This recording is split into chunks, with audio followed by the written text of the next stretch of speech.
must bring to our task today the vision and will of those who came before. The American dream endures. This is, in some measure, an act of faith and vision. It is a dream deeply rooted in the American dream. I have a dream. What will the world of the future be like? What are the rules? Why is it so hard to find something more that makes a difference? Humans by default have curiosity and desire for a frontier, so it would be very cruel if there is no frontier. Fortunately, there is. This looks like a pleasant scene, doesn't it? Nothing bad could happen here. Well, looks can be deceiving. You go along day to day, doing what you can, and you can't always know what may be waiting for you just around the corner. Something could be waiting for you that will gradually become more obvious only as you get closer to it, until you're faced with something that is not fully explained. If you know that something is different and that something has changed or become revealed, then it doesn't matter at first whether you fully understand it or not. The only important thing is that it existed and you will never forget it.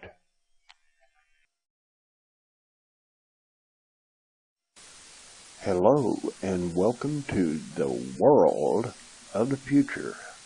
My name is Max, and I'm your host until a human replaces me. Anyway, let me show you something interesting, something more. Bullet 3 looks like what witnesses say they found at Parkland Hospital in Dallas after John F. Kennedy was assassinated.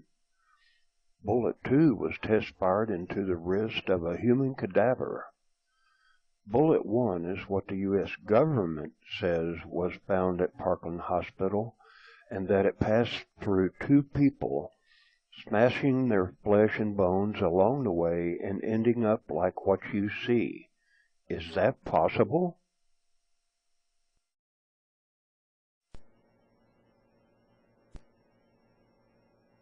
We'll try to answer that, but first a look at current events.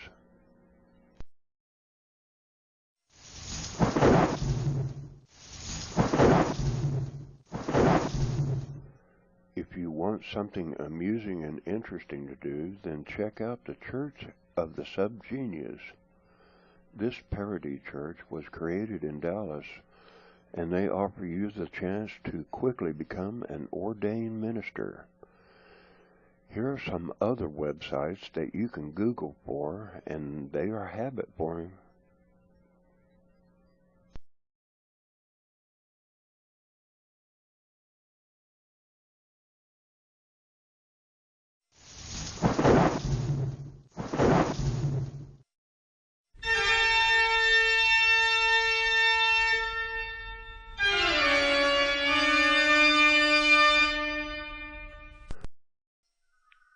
By the way, we here at World of the Future have our own resident oracle and seer, and later on in the show we'll give you an actual recent prediction of the future based on a vision that our oracle had.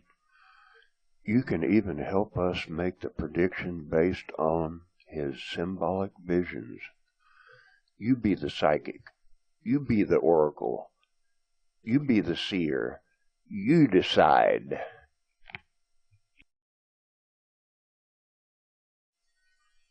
Here is some information for you. Press your rewind, play, and pause buttons to have more time to read it. Now let's take a look at the past and the JFK assassination.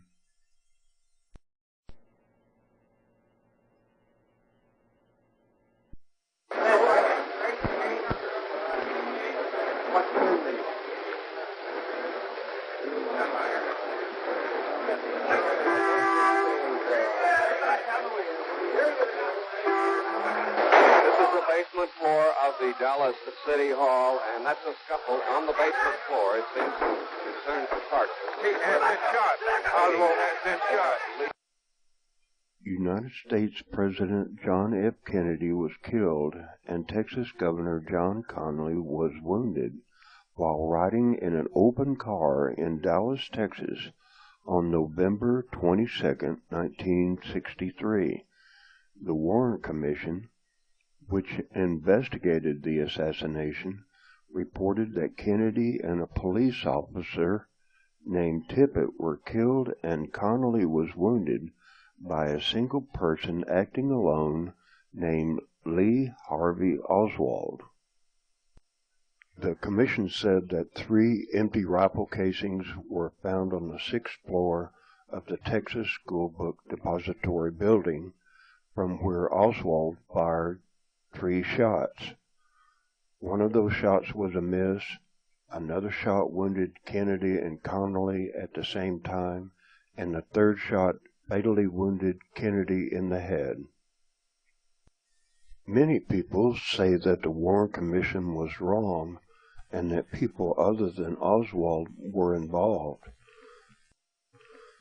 In a few moments, we'll show you why some people believe that a conspiracy existed.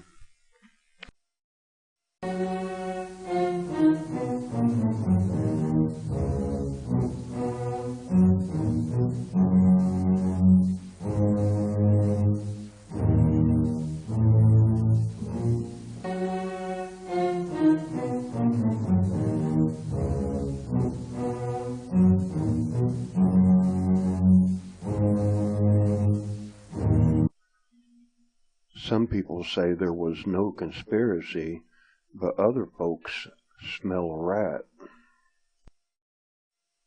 If Kennedy and Connally were hit by separate bullets, or if more than 3 shots were fired, then the commission is wrong, and thus more than one sniper was involved.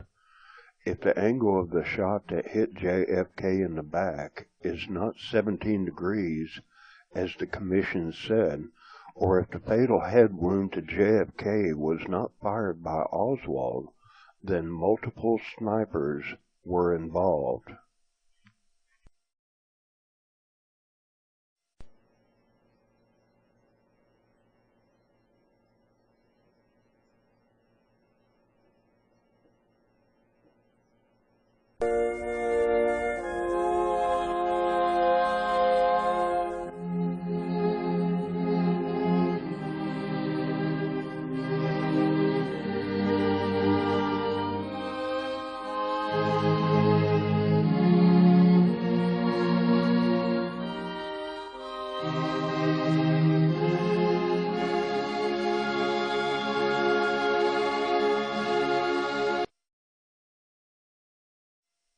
Now for 7 reasons why some people believe that someone other than Oswald was involved.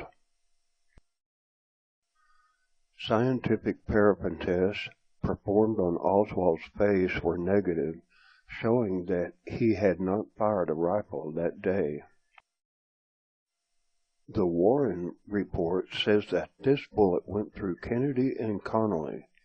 It's very unlikely that this slightly deformed bullet could have gone through the flesh and bones of 2 people and remained so intact. John Connally always claimed that he wasn't hit by the first shot, and the Zapruder film shows that Connally wasn't hit by the bullet that hit Kennedy.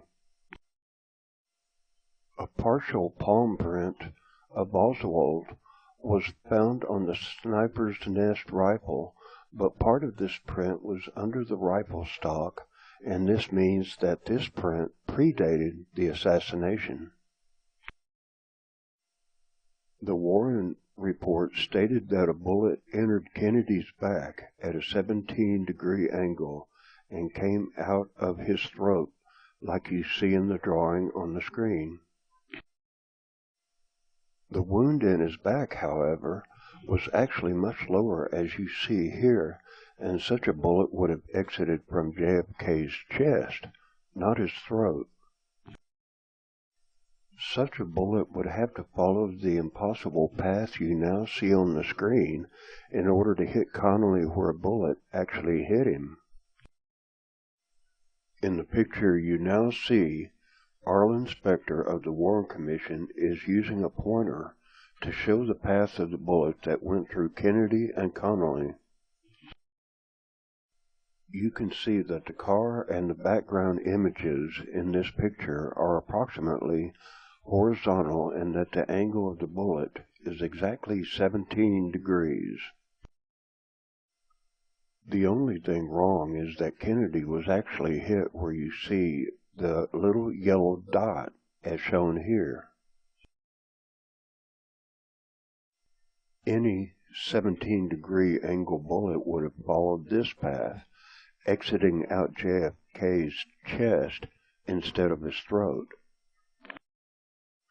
To hit JFK's back where he was actually hit and to exit from his throat, a bullet would follow the path you now see, and this bullet would miss Connally completely. JFK's back wound could only have been caused by a bullet that came from the Dowtex building, about where you now see a yellow circle. Oswald's appearance did not arouse the suspicion of the policeman who confronted him in the Texas School Book Depository building. Any person who had just run down the stairs from the 6th floor after having publicly murdered the U.S. President would most likely have appeared more disturbed. Now, pay close attention to what John Connally says in the following clip. Here is Mr. Connally in his own words.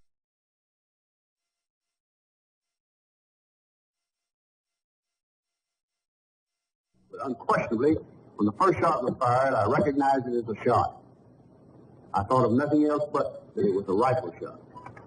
I turned to my right. I had time to think. I had time to react. And I turned to my right to look back over my right shoulder to see if I could see anything unusual, and particularly to see if I could catch him out of the corner of my eye. Because I immediately thought, the president. Because I immediately thought of an assassination attempt. The moment I heard the shot, I didn't see anything except just the general blur of waving of people moving. Nothing really unusual. I did not see the president out of the corner of my eye, and I was in the process of turning back to look over my left shoulder. And had about come to the point where I was looking straight forward again when I felt the impact of the bullet that hit me. Now, look at this part of what Connally said. Who were they, and what were they going to do? Before Connally was conveniently interrupted, it sounds as if he was about to say something that the interviewer did not want anyone to hear. Rewind this show and listen to it again if you want. Just for fun, let's guess about what John Connally was about to say before he was interrupted. Certainly, Connally would have acted to protect Kennedy had he known of anything sinister, but perhaps he and other insiders only knew of a mere rumor that someone was out to get Kennedy.